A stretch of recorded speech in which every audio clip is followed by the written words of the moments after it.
बारे में देखेंगे। आज इसका सिर्फ इंट्रोडक्टरी लेक्चर है जिसमें मैं बेसिक सारी चीज़ों को एक्सप्लेन करूँगा ताकि जो छोटी क्लासेस के बच्चे हैं वो इसको प्रॉपर तरह से समझ सकें।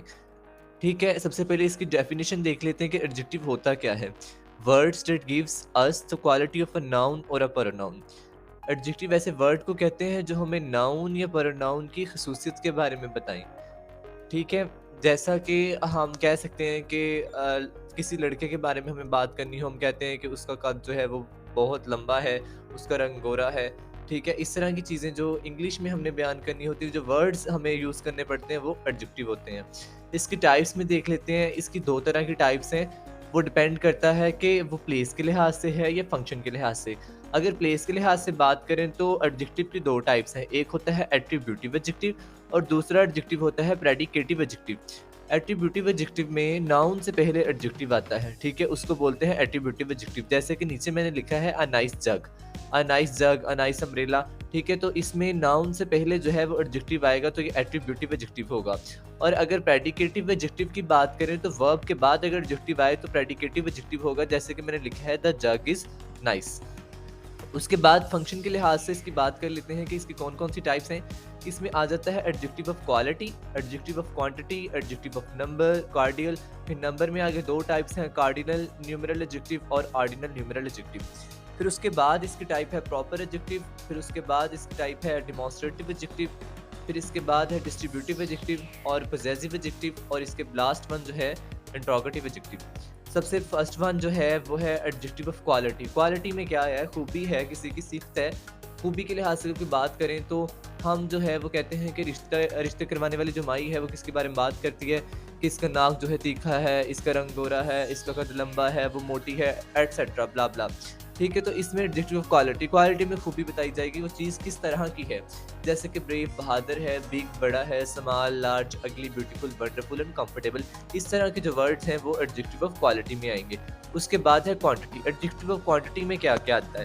क्वांटिटी मकदार को कहते हैं, ठीक है? मकदारी इसम सिफ्त जो है उसको एडजेक्टिव बोलते हैं। अब मकदार में जो वर्ड्स इस्तेमाल होंगे वो इस तरह के हैं, some, any, many, much, more, most, no, great, few, little, little, ठीक है? ऑल आ जाएगा इसमें। इस तरह के वर्ड जो है वो एडजेक्टिव ऑफ क्वांटिटी में आते हैं। अब मैं आपसे अगर पूछूं कि मैनी और मच में क्या डिफरेंस है, तो आप सिंपल ये थोड़ी कह सकते हैं कि जो नाउन से पहले लग जाए वो एडजेक्टिव होता है और वो मैनी और मच के डिफरेंस में आता है। ये सारी चीज़ें आगे जाके आने वाले लेक्चर्स में मैं एक्सप्लेन करूंगा कि मैनी और मच में क्या फ़र्क है। ठीक है, लिटिल, आ लिटिल और द लिटिल में क्या फ़र्क है, फ्यू, आ फ्यू और द फ्यू में क्या फ़र्क है। ठीक है, इस तरह से जो सारी चीज़ें हैं ये मैं नेक्स्ट आने वाले लेक्चर्स में एक्सप्लेन करूँगा। नेक्स्ट है हमारे पास adjective of number. Adjective of number में नंबर आएँगे, किस तरह के नंबर हैं वो 2 तरह के हो सकते हैं, कार्डिनल एडजेक्टिव हो सकता है जाके ऑर्डिनल हो सकता है। कार्डिनल में आएगा 1, 2, 3, 4, इस तरह से जो है नंबरिंग वो कार्डिनल एडजेक्टिव में आएगी। और अगर ऑर्डिनल की बात करें first, second, third, fourth, fifth चलते जाएँगे, ऑर्डिनल एडजेक्टिव में आएगा। नेक्स्ट है हमारे पास प्रॉपर एडजेक्टिव। प्रॉपर कहते हैं किसी भी निस्बत को ज़ाहिर करना, किसी ख़ास इलाके की निस्बत भी हो सकती है, उस तरह के एडजेक्टिव को प्रॉपर एडजेक्टिव कहते हैं। जैसे कि पाकिस्तानी, इटालियन, उर्दू, अफ़गानी, पाकिस्तानी टीम, तो इसमें पाकिस्तानी जो है वो क्या होगा, प्रॉपर एडजेक्टिव होगा। इटालियन पिज़्ज़ा, पिज़्ज़ा में जो इटालियन है वो क्या है, प्रॉपर एडजेक्टिव होगा। उसके बाद हम बात करते हैं डेमोंस्ट्रेटिव एडजेक्टिव। डेमोंस्ट्रेट का मतलब होता है इशारा करना। ऐसे इसम सिर्फ जो किसी को इशारा करने के लिए इस्तेमाल किए जाएँ, इनको डेमोंस्ट्रेटिव एडजेक्टिव कहते हैं। इनमें ये वाले वर्ड्स आ जाएंगे this, that, these, Dooj, farmer और लेटर। मैं कहता हूँ दिस बुक इज़ माइन, तो इसमें जो दिस आया है, बुक से पहले जो दिस लगा है वो क्या होगा, डेमोंस्ट्रेटिव एडजेक्टिव होगा। This, that, these, Dooj, formal और लेटर ये डेमोंस्ट्रेटिव एडजेक्टिव की काइंड्स में आते हैं। उसके बाद है डिस्ट्रीब्यूटिव एडजेक्टिव। डिस्ट्रीब्यूटिव एडजेक्टिव में हमारे पास ईच, एवरी, नीदर और आइदर आता है। आपको पता है each dog has his day, dog से पहले जो ईच लगा है वो क्या है, डिस्ट्रीब्यूटिव एडजेक्टिव है।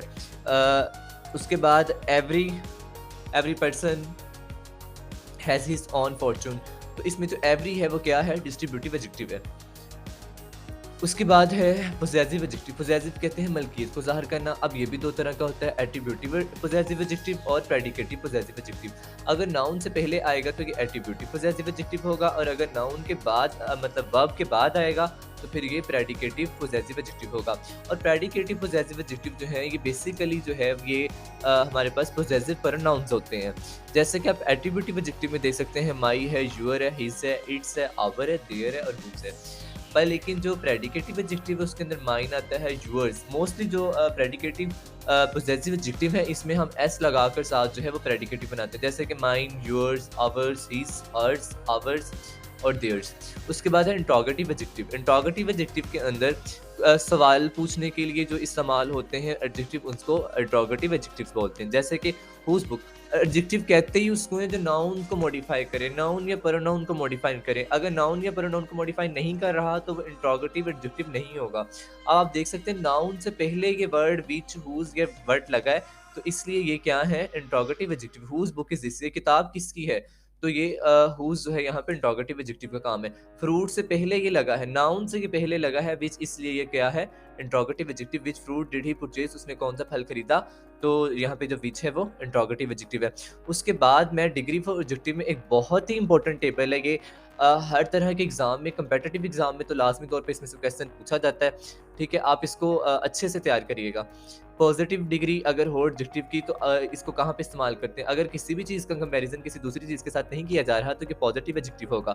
नो कंपैरिजन, किसी किस्म का भी जो मुकाबला है वो नहीं किया जा रहा, वहाँ पर हम पॉजिटिव डिग्री ऑफ एडजेक्टिव इस्तेमाल करेंगे। जैसे कि Ali is a nice boy, इसमें किस अली का किसी दूसरे के साथ मुकाबला नहीं है, तो इसलिए हम यहाँ पर सिर्फ पॉजिटिव डिग्री ही को इस्तेमाल करेंगे। उसके बाद कंपैरेटिव डिग्री। कंपैरेटिव डिग्री में हम जब दो चीज़ों का मुकाबला किया जाए तो हम कंपैरेटिव डिग्री इस्तेमाल करते हैं।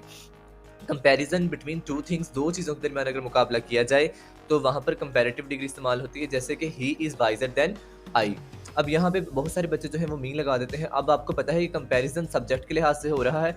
जब सब्जेक्ट के लिहाज से कंपैरिजन होगा तो यहाँ पर भी सब्जेक्टिव केस ही आएगा। He is wiser than me नहीं होगा, he is wiser than I होगा। उसके बाद है सुपरलेटिव डिग्री। सुपरलेटिव डिग्री में जब दो से ज़्यादा चीज़ों का कंपैरिजन किया जाता है तो हम सुपरलेटिव डिग्री इस्तेमाल करते हैं। जैसे कि comparison more than two things. इसकी एग्जांपल है this is the cheapest pen. The cheapest pen जो है यहाँ पे वो सुपरलेटिव डिग्री में इस्तेमाल हुआ है। आई हैव एवर परचेज, जो मैंने ये सबसे सस्ता पेन है जो मैंने अब तक खरीदा है। उसके बाद है वेरी। वेरी जो है पॉजिटिव डिग्री के अंदर पॉजिटिव स्ट्रेस अगर देना हो किसी चीज़ पर तो वेरी इस्तेमाल करेंगे। जैसे कि the weather is very cool.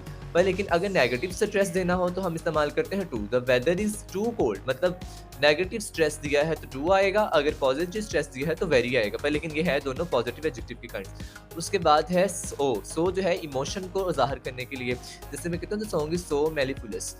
मेलिफुलस ऐसे वर्ड को कहते हैं जो मतलब दिल को भाने वाला हो, दिल को अच्छा लगने वाला हो, तो इसके लिए हम मेलिफुलस इस्तेमाल करते हैं। The song is so mellifluous. उसके बाद है हमारे पास कंपैरेटिव जो डिग्री है उसमें सेकंड जो रूल है वो ये है, मच के बाद आप सेकंड डिग्री लगाएंगे और उसके साथ आप देन लगाएंगे। जैसे मैं कहता हूँ he is much wiser than I, जहाँ पे मच लगा है, मच के साथ आपने सेकंड डिग्री लगानी है और साथ आपने देन लगाना है। उसके बाद अगर पैरेलल इंक्रीज, अगर एक चीज़ एक साथ दूसरी चीज़ भी बढ़ जाए तो वहाँ पर भी हम कंपैरेटिव डिग्री इस्तेमाल करते हैं। जैसा कि आप नीचे एग्जांपल में देख सकते हैं, द हायर यू गो, जितना जितना आप यहाँ पे गो भी आना था, सॉरी मिसिंग हो गया। द हायर यू गो, जितना जितना आप ऊपर जाएंगे, द कूलर इट इज़, उतनी उतनी ज़्यादा सर्दी या ठंडक जो है वो बढ़ती जाएगी।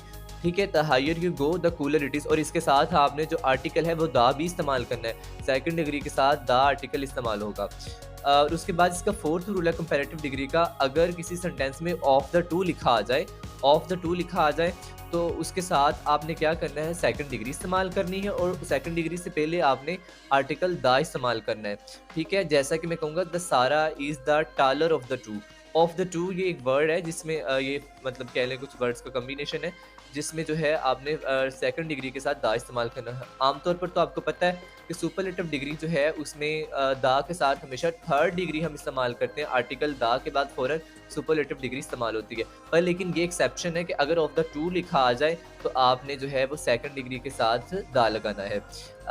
Ali is the most honest boy in this town, जो अली जो है वो इस कस्बे में सबसे ईमानदार शख्स है।